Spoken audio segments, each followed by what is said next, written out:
New Thought Media Network.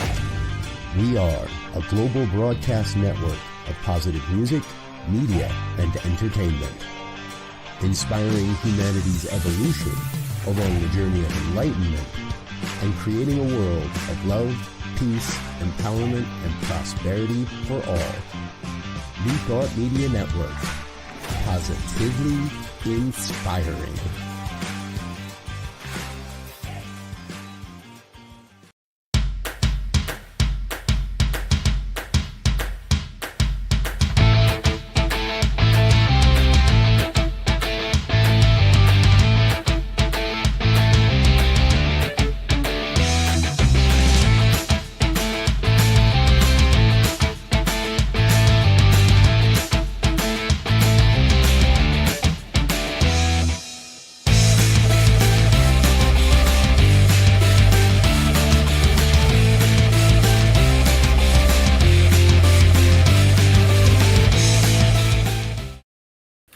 Hello, welcome to Rockin The Love. I am Robin Rice Olmsted. And I'm Gil, and I'm happy to be here with you today. We are doing our thing we do on every Wednesday, talking a little bit about relationship, the joy of relationship, and that's why we call it Rockin The Love. So, thanks for joining us. I was thinking about what you said. We call it Rockin The Love. Why? Because we talk about the joy of relationship. And that's all relationships, not just romantic relationships. Well, yes. If you limited it to romantic, people would argue with you that it's not joy all the time. We can't do that. It's got to have the reality check that there's joy everywhere, somewhere, somehow. Are you saying there's not joy in our relationship all the time? I'm saying it doesn't always feel like it. Nice say. All right. Enough of our marriage. Welcome to the show. Today we're going to be talking about the quantum field of relationship. The quantum field of relationship. It feels like people throw that word around a lot, quantum. I mean, I don't even know that I really knew exactly what it meant before this week when people started throwing that word around and I started investigating it a little more. So, I mean, you know, it just seems so mystical and mysterious and like we know, like, but interestingly enough, quantum, what is quantum? It is the study of the smallest particles, the smallest things. The smallest things. And to me, quantum feels like it's big. Mm-hmm. Well, and in fact, that because of the way those small little things interact with one another is part of why it becomes big, because actually it becomes those particles affecting everything. Right. So we're going to be talking about that. But before we do, we're going to talk about us, because why not? It's our show. Damn it. We're here. We're here. And we'd love to hear from you too. And hello to Shay out there. In the Rocky Mountains. That's right. She's out there in Colorado. So thanks for joining us. And we live by the muddy river. We do. We live by the Rio Grande River. We're in Albuquerque. And I got to say, you know, I remember in fifth grade history, like learning about the Rio Grande River and you know, the mules crossing the river and the this and the that. I was a little disappointed when I got here. I was like, wait, what? That's what we were talking about? So. Well, it has shrunk a bit due to water usage, I think. That's been a major shift. Plus the fact that the last year or so, we've not had a lot of precipitation. So it doesn't even have a point in time where it gets really full. Yeah. It's an interesting, what do you call it? Like monument, artifact. What do you call it? Not sure. The place that's historic? I'm still not sure. Okay. It's interesting. It's an interesting place. All right. Okay. We're rolling. So, how was your week? Week's been good, busy. Please stop. Lots going on. Um, we've gotten a lot done, and we had a bit of a conclusion and yet an opening on our last Sunday at the center, and we are in process of transferring everything to the new place. Started that last Sunday, so You're so cryptic. it's crazy. Like these people weren't necessarily at the center, except for like Alvin and Louise who hide out there. But we had an opening and a closure. What does that mean? Well, it means it was supposed to be a closing service, but it really felt more like a celebration, an opening to something new. Ah, so got it. There you go. It was a quantum experience. Yeah, you're going to have a quantum experience after this show. All right. So my week was, it was good. I feel, this is going to sound weird to you probably, but I feel like nothing exciting is happening. It's just like every day seems like business as usual, and like business. It's not bad. It's just like not exciting. There's nothing I'm like looking forward to or excited about or challenged by. So that's how I feel today. All right. All right. We don't fight. We rock the love in a forceful way. All right. So time for the good news. Time for the good news. There is good news. There is good news in the world. So much going on. So much going on. My goodness. So tell me your good news. Well, the good news is neither one of us are reporting on the State of the Union address from last night. So that's positive news. I wanted to bring up an article I found regarding a town in Alberta. It's a relatively small town, 60, 70,000 people, that had some kind of restorative justice program working with their teens, and it was working well, so they decided to expand it and expand it out to everybody, all ages who had committed crimes. And basically in restorative justice, someone who has assaulted someone or stolen something from them or whatever the thing is has to admit that they did it, and the other person has to be willing to meet with them and talk about it. And then what happens is the person who's the perpetrator gets to hear what kind of effect this really had on the other people, and gets to work through the feelings that the other person is feeling. And they so far have done this with over 100 people, 135, I think it said, 115. One person has reoffended since they've been through this program. Wow. Nothing like what happens when you send people to jail for that same criminal activity and they come out, and the recidivism rate is huge. Yeah. So it's fascinating, and it's really making me think about what things we need to be putting our time into. Where do we need to be working? And I think a lot of it is more in, again, connection. It's connecting people. They even told the story of a brother, two brothers, and something happened, and one of them got pissed and grabbed a kitchen knife and cut his brother, and all mayhem ensued. And they went through this together and have restored their relationship to the point where they're living together again. And it's pretty positive. It's pretty positive, but that wouldn't happen unless the work went into it, the intentional work, which I think this type of program offers the container for that to happen.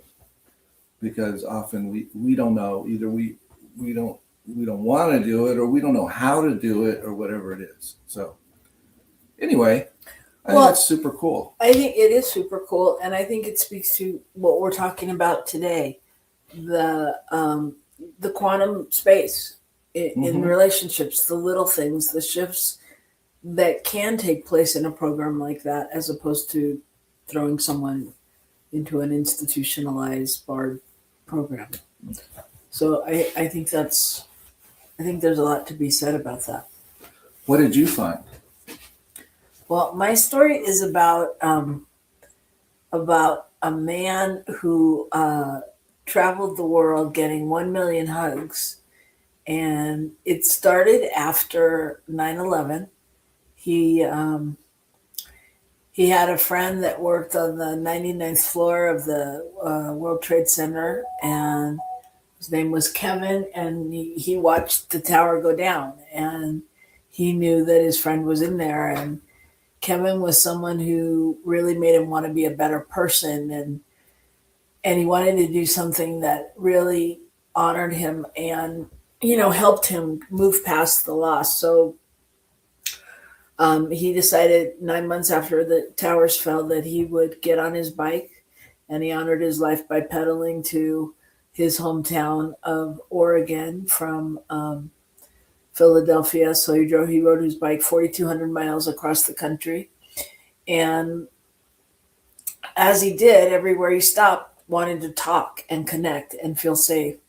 And above all, they just wanted to have a hug. So he he began giving hugs and really being that space of being aware that he was biking right into their broken hearts, and that conversation and connection was really the space for healing. So he did that first ride in 2002, and then he continued to do another one in 2004 where he rode from Cairo to Cape Town. And then he did another one in 2007 from Istanbul to Beijing. And he's done them across Europe and Australia and Israel, hugging the whole way. And yeah, he interesting enough, like he has a little card, that he gives for a hug. And he said he just, what started out as this one thing really began a whole thing experiment for him with, touch and being able to just connect with people, from all across the country in the world. Um, and he actually, like, he has stories about when he was on a plane with a man who was flying back to Alaska to deal with his father passing, and he could tell that that the guy was really hurting, and so during the flight he just began to talk about his life, and open up to him about his pain and when his father died, and really just laughing and crying and swapping stories and holding hands and all of that, and by the end of the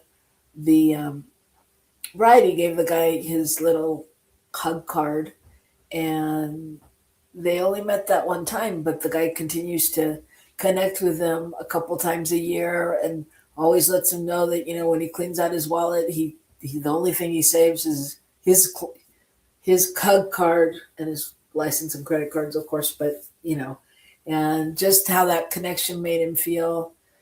Someone else, there were teens. There were teens who also had just lost her dad, and something was going on, and the kid said, "Oh, I wish we could find that guy that gave hugs."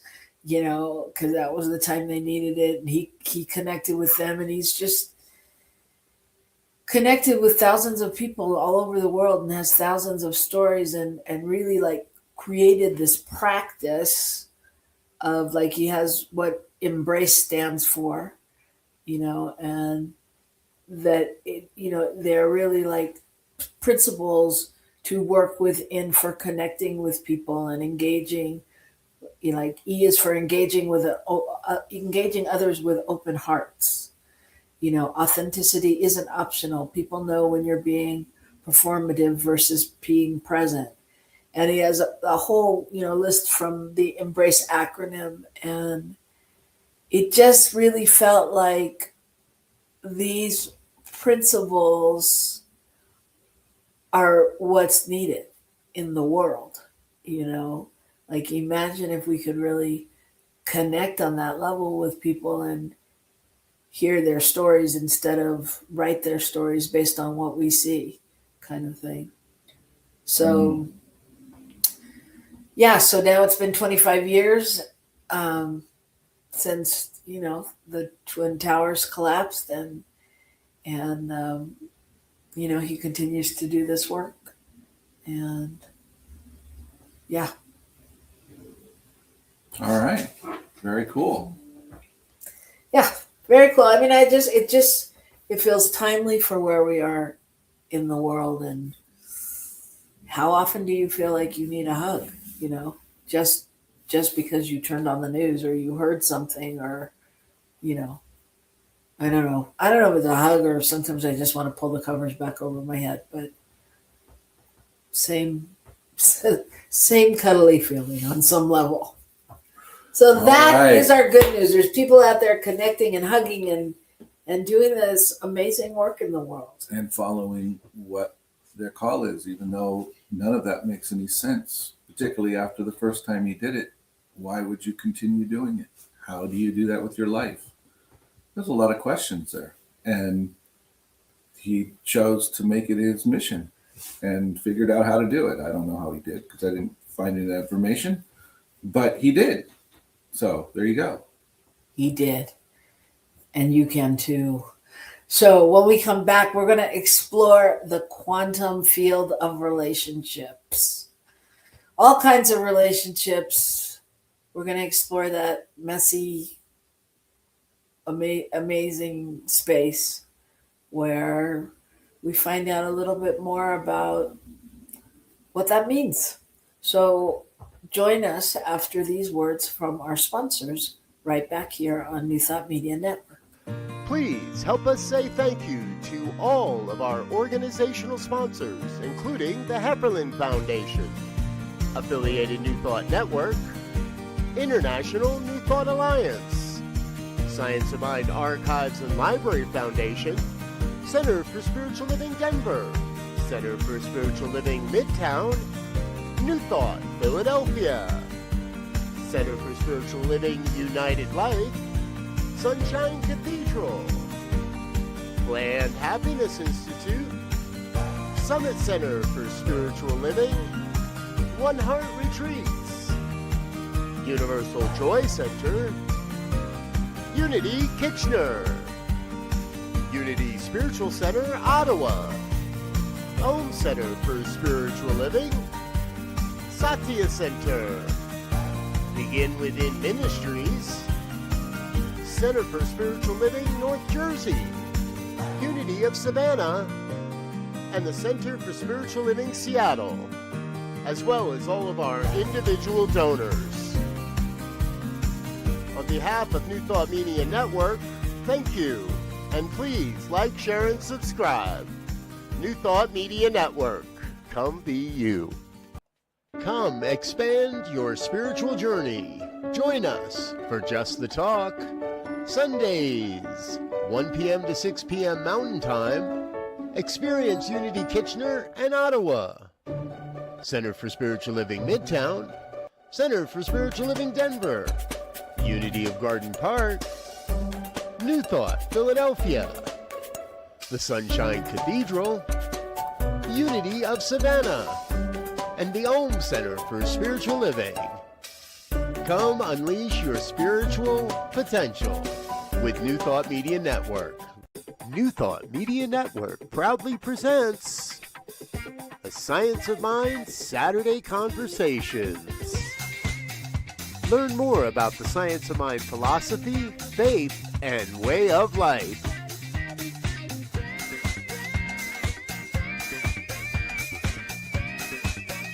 Join our team of experts for a weekly deep dive discussion.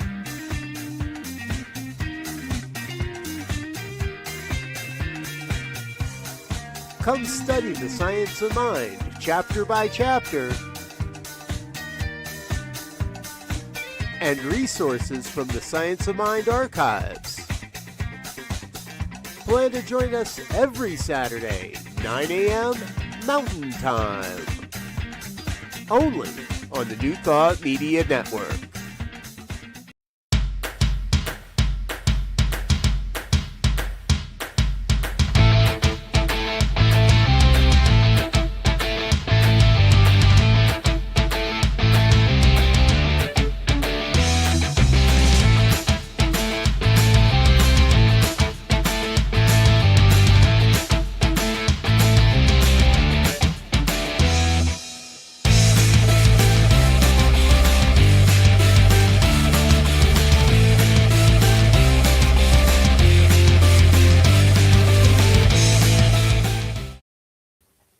Hello, welcome back to Rockin The Love.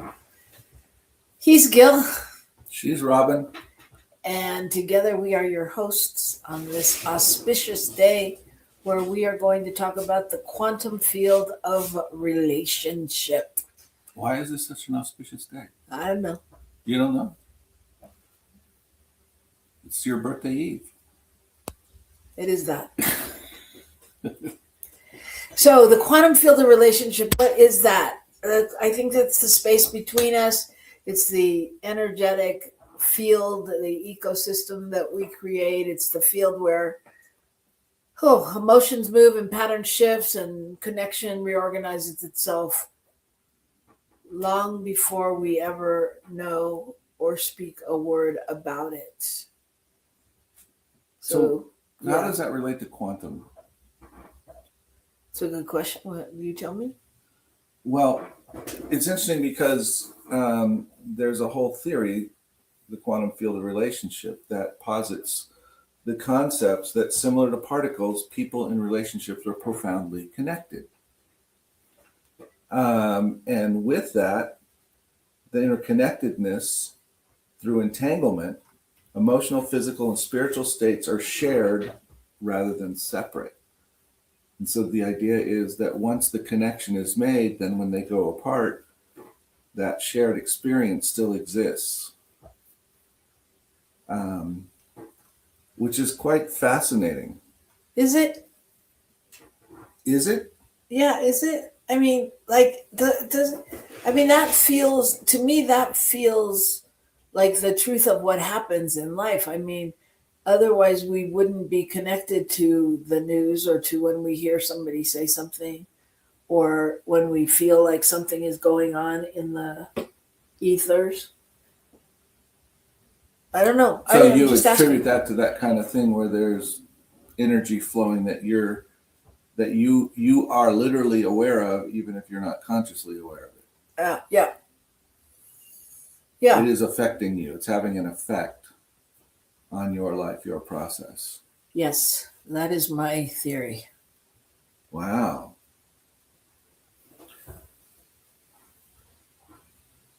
Wow.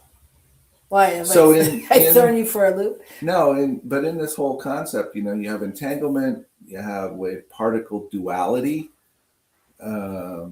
observation and reality, and uncertainty principle. And all those things are principles of quantum mechanics, quantum physics, and they apply to the smallest particles in our universe.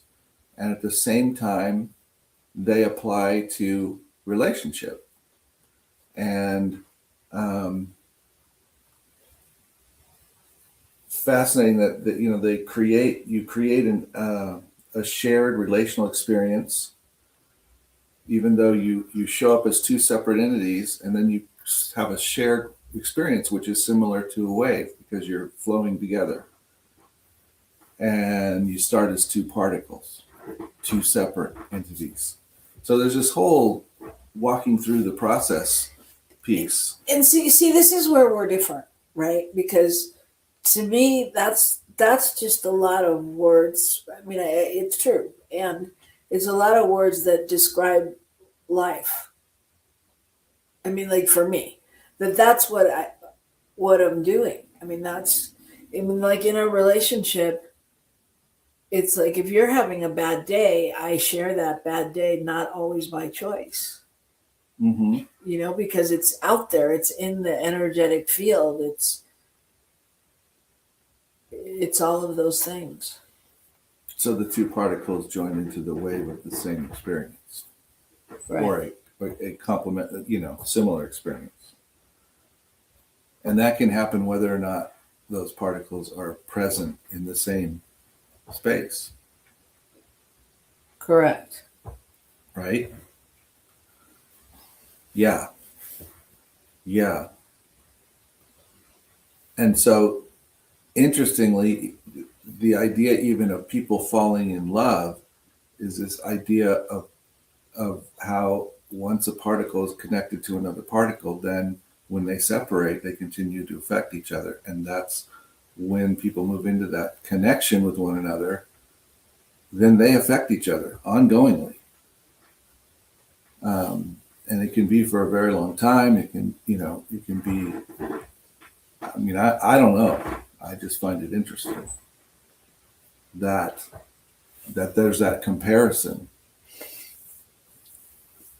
Well, I think this is what happens. So, we're talking about, it sounds like we're hovering on a romantic relationship, but it also takes place in other relationships.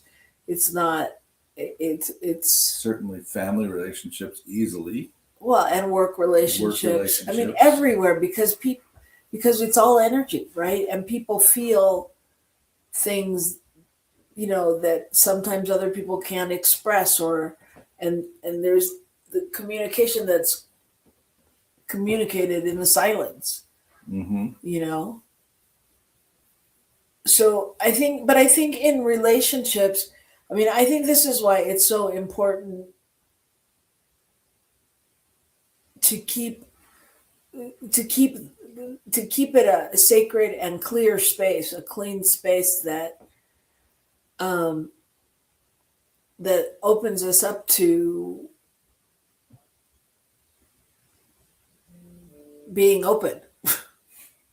But really, it opens us up to letting go of stuff that could be holding us down, or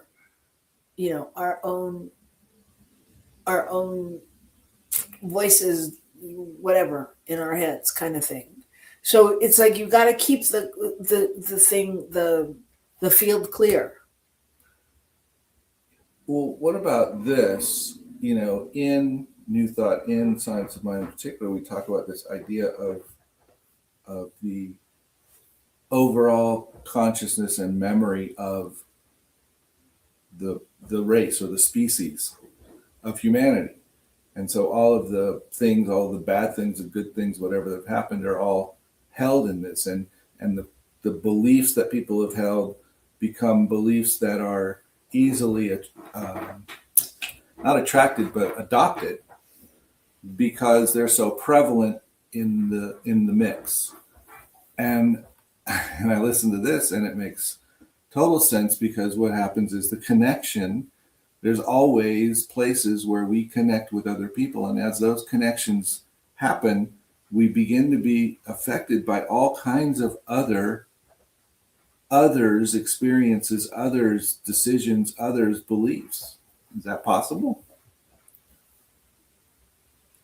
Yeah, it is possible, but I think that's why it's so important. That's why practice of different techniques and modalities that we talk about become so important, because it's really about keeping the vessel clear, right? And knowing what you want to attract, what you want to bring, what you want to do in a relationship. This was another show topic that we had talked about. I'm going to bring it in here. So what if, I was talking with Gil about what's the effects of going to bed angry, right? And so I think depending upon the field you live in, it can either be good or not as good. One school of thought is, if you know go, it's great to not go to bed angry, to really clear the field and to allows your nervous system to rest and those kind of things. The other is the fact that we're never disconnected. So even if we go to sleep, we turn our backs to each other, we're in the same field and we're still connected. And so if there, you can have that spaciousness to be able to move through the stuff, your stuff. Perhaps you come back the next day with a different outlook or ready to talk about it. Right. Mm-hmm. So this goes to my point of there's no good and bad, but how do you get to that place where you know? Because if for you it's one thing and for me another, then the quantum field is going to be a mess, right? Because I'm not happy and you're happy, or you're not happy and I'm happy, and it's an entanglement of emotions. So for me, I think in order to have healthy quantum movement, I mean, I think relationships are all about quantum movements. It's all about those little things. So much of it is about the stuff we don't even talk about or see, but we feel, you know, but you also have to get clear on your connection to whoever it's with and their love language or their desire. And then you have to adjust accordingly. And to me, that's where the kerfuffle happens sometimes. So, but if you go with the quantum concept that the one entity is having, that they're both having the same experience, or they're working through the same experience, then if I'm experiencing a need to be, if I'm experiencing the feeling of wanting to be quiet, at some level you are too. And when you're experiencing the need to jump in and figure it all out, there's some part of me that wants to do that as well. And so we're at odds with ourselves, in essence. Maybe. I don't think that's true for me. I don't think I'm at odds. I don't think I'm at odds. I know. I mean, I think deeper than whatever I've talked about or my desire has been, I know within myself what will calm my nervous system down, what will make me relax, what will make it easier for me to let go and have a good night's sleep. So how does that fit in with the quantum concept of a relationship? Because those are the small movements that affect the relationship. Those are the small micro movements that, you know, that can shift the whole thing. Does that make sense to you? No, because I'm trying to figure out what that micro movement is you're talking about. Is it someone else acquiescing to what you want? Is it you letting go? Is it just acknowledging that that's how it feels? What is that that's going on? Well, That's the micro movement. each micro movement leads you to a step of strengthening or not your relationship, right? So that's the micro movement. You know, on some level, that's how you're building new possibilities. Does that make sense?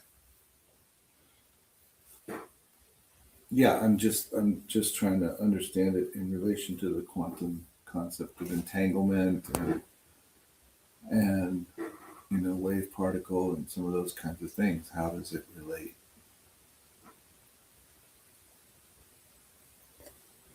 Okay. So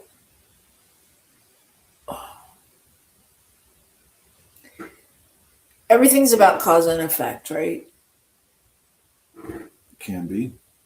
When is it not? It depends on whether we're trying to make it cause and effect for everything or whether we're trying to work through it. No, it doesn't, because no matter what, there's a cause and there's an effect. It doesn't matter what we're trying to do. There's still a cause and effect, right? Okay. I mean, no matter what, even if you take care of yourself and you go, I'm doing it my way, I'm going to bed, or whatever that is, or I'm doing it her way and I'm going to talk, you're still going to have some effect, right? And we're co-creating this field of energy together. No matter how I respond or you respond, we're still co-creating that energy together. And every thought, every movement, everything you say, all of those things affect the field and the emotion, and can change the whole. That's the quantum effect. That's, whereas if you took a micro step in a different way, it changes the field, or I did, either one. Mm-hmm. And I would say that I think that it has to be an authentic step. You have to really be present to what you're doing. You can't just go, yeah, fine, okay, let's talk, or whatever. Well, yeah, but any step is still going to affect the field. It's Right, still but gonna- the field it's still is, going to give an effect. Now, it's- whether or not it gives the one you want may be the question, or the one you're indicating that you're going for. but what, because one is a field of me versus you, Okay, right? Am I going to win, or are you going to win? right. The other is a field we generate together that gives us the balance of knowing that we're in this together, that we've created a space that's agreeable to you, that's agreeable to me. But what you said was, if somebody comes in and sort of decides to play along with whatever the thing is that they really don't want to do, they don't. Right. It's not their decision. They're playing along. Then, in fact, that is creating a different outcome, because you can't just pretend to do it and get the outcome that you're looking for. That's what I said. That's you're- exactly what I said. That's not what I heard. Well, that's exactly what I meant. So that's exactly what I think I said.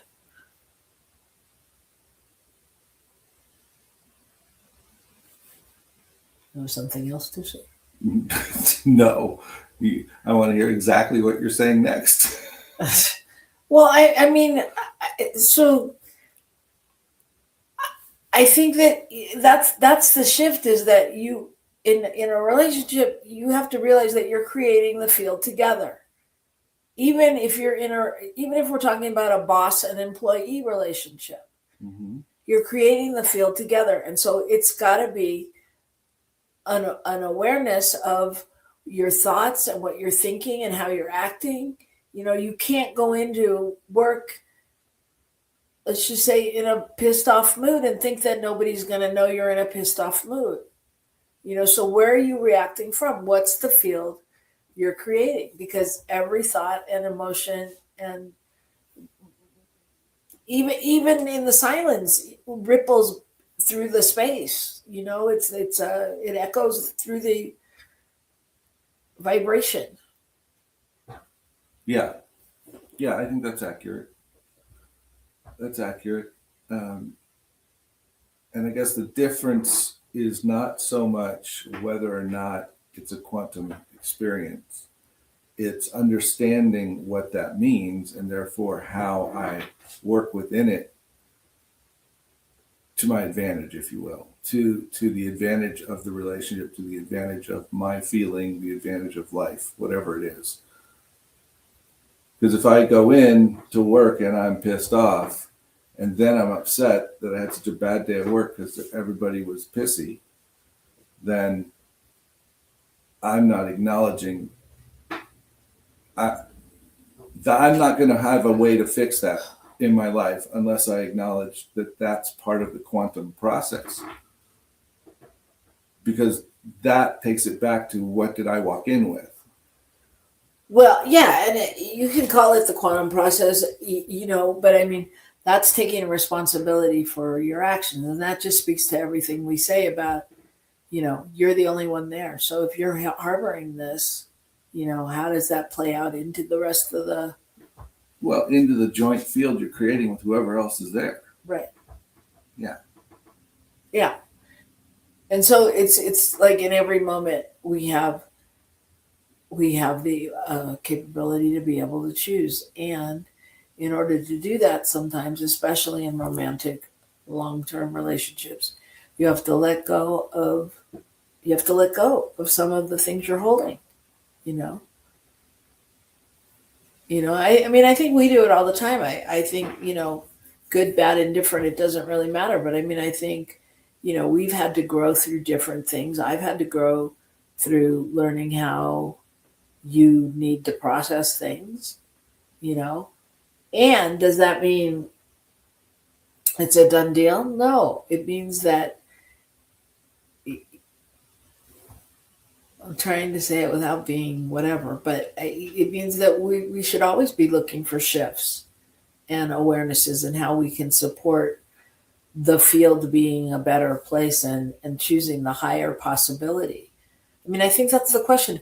Are you choosing the higher possibility in situations? And really understanding, like, it's not a me versus you or a us versus them, or it's really, and I mean, it's so out picturing in the world, right? It's like, what's being asked for, Mm-hmm. And according to you and the plethora of New Thought ministers, it's love. It's always love. That no matter what, it's love. And so, coming back to a relationship, that's the same thing. If one person wants to talk and the other person doesn't, what do they really need? They need love. They need support in that moment.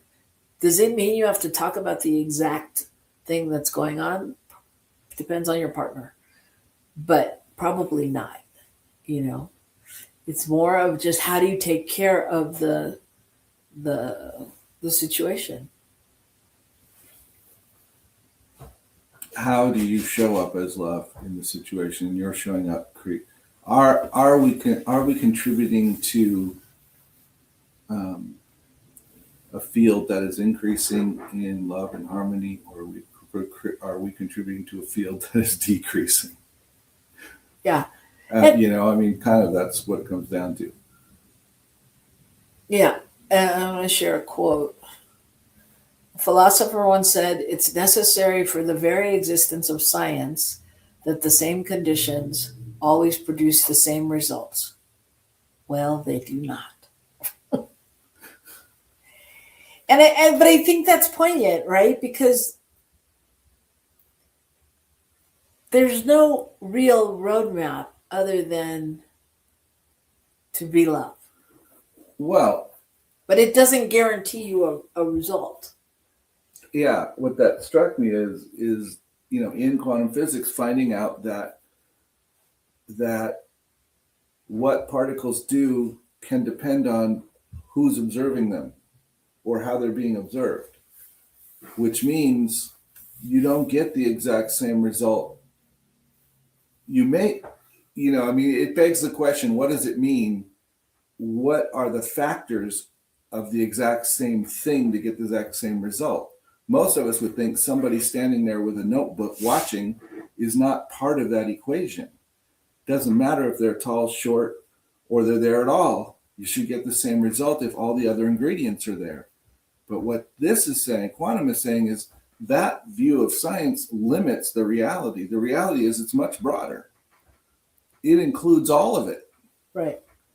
So if you're going to set up the same exact situation twice, you've got to take into account all kinds of factors that seem like they're extraneous. Yeah, and still, and all that said, but that's why in relationships you don't get the same result every time, because it's even though it seems like the same situation, it's not. You know what I mean? So you can't always predict how it's going to work.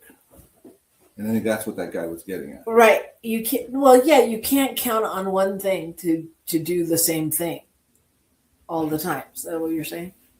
Yeah, because there's a whole bunch of other pieces to whatever the puzzle is. Right, but what you can count on is you're in the field when it feels a certain way.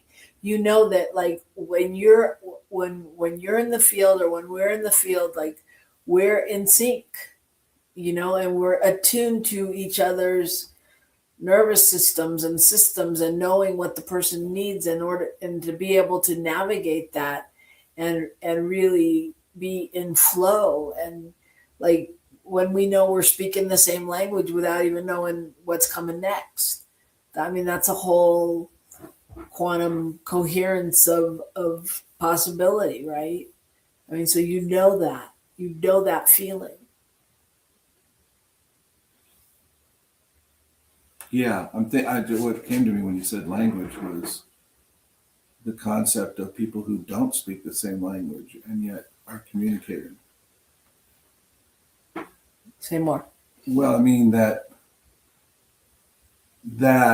somehow being in that field together allows them to experience or to walk through something together, even though logically and in the seeming conscious world they can't even quite grasp it because they can't understand what the other one's trying to tell them through words, through hearing, through the normal channels, if you will, of how we communicate.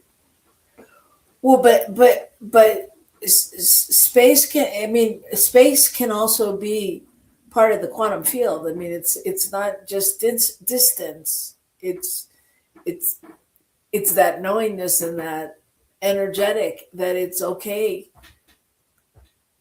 to have space and to allow shift to happen, and Mm-hmm. so Mm-hmm. it's not that it has to be an emotion thing. No, but what I meant was, even though two people don't on the surface have the general physical means of understanding one another, they're still having the experience in the field.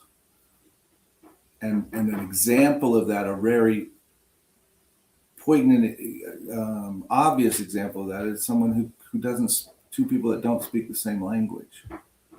Yeah, I hear you. Yeah. So Well, they wouldn't relate in that way. And yet there's still the relationship. There's still the thing that happens. there's still the connection. Yeah.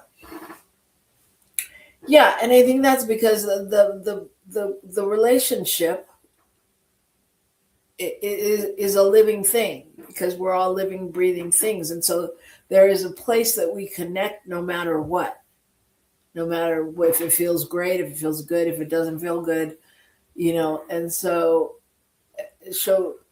I read that they say the quantum movement says the relationship itself has a consciousness, and that is a third presence. So it's not really about what do I want, what do you want. It's more about what's the relationship asking for, what wants to emerge through us. That's I don't know about that shit. That's a little crazy. Well, but that's what we do. That's where the relationship becomes a spiritual practice. That's where visioning. I mean, like people say, you have to vision like this and sit down, and I vision all the time without doing anything. I mean, that's my question. When I have a question is, what's the highest and best in this moment? I don't have to sit down and and pray and, what's the highest, best, what's seeking to emerge in this situation right here, right now, and how can I be the love here? I mean, that's the practice. It's a conscious, it's a consciousness. It's a living, breathing consciousness. So are you getting in touch with the highest and best for, I'm just trying to figure out how this connects. Because I get the idea of, yes, taking a moment, connecting with spirit, understanding what's highest and best. But is that coming somehow from or to the consciousness of the relationship, or through you, to you? I'm not sure of the question. I think it's because I'm not understanding the premise, so we're having a little trouble. Well, I think in order to live into the space of relationship, I mean, it's coming through me, and I am the relationship. So, or like if you look at it like I just read, that the relationship has a consciousness, and this doesn't have to be work or hard or serious. I mean, from it depends on your relationship with spirit, your God. I mean, my God, we have a funky good time a lot of the time, and sometimes they're a jokester, they're fun, they're serious, there's all kinds of things. So it becomes about really experimenting with that and asking those questions and exploring and living into, like, if your relationship is an invitation to play. My relationship is an invitation to play. How in that moment do I move beyond or give space for if my partner's not playing, or what does that look like, and how does that happen? Does that make sense? Mm-hmm. Mm-hmm. Okay. Well, if it makes sense, then it kind of makes sense. I don't know. I don't think I could explain it to anyone, but there's something there. Well, thank you. I'm just saying that would have to be with that for a while to try to understand it in a way that I could really say I understood it. Right. And I think that's the challenge for you, because you like to understand it, and yet you're intrigued by the other side. And to me, this is really the portal that we're moving through. It's a playful, it's a space for learning. It's a place, I mean, I gave you the rules when we got married. I told you for me what I needed, and that it was needed to be playful and romantic and this and that forever. And those were my playful, what I needed rules. And I still hold those rules in me. And so on some level, that's where I come from on all of the things. Even when you're in a funk or whatever, it's like, I may not do it right for you, but it's still that spirit emerging through me. Does that make sense? Yeah. Yeah, I think so. All right, I'm going to share this quote. Quantum physics is the physics of possibilities, and not just material possibilities, but also possibilities of meaning, of feeling, and of intuiting. You choose everything you experience from these possibilities. So quantum physics is a way of understanding your life as one long series of choices that are in themselves the ultimate acts of creativity. By Amit Goswami. That clear it up for you anymore? Yeah, I feel like that just really took care of it. I'm there now. All right. So I'll call him it and thank him. you are a piece of work. But anyway, so I think, here's the deal. When you're trying to live in this quantum movement of relationships, it's really, I think there's really an opportunity to be playful, to have fun, to inquire, to really look at your relationship. I mean, like, as if the relationship was speaking to you. What's it telling you? What do you need? What does it need? Mm-hmm. So I don't know. Maybe this episode opened up something for you, a new perspective, a deeper curiosity. a little more compassion. A large crevice of confusion, whatever it is. Whatever it is, that means that the quantum field is doing its work, because that's what we're talking about. So just a space to remember that love isn't just what we say or do.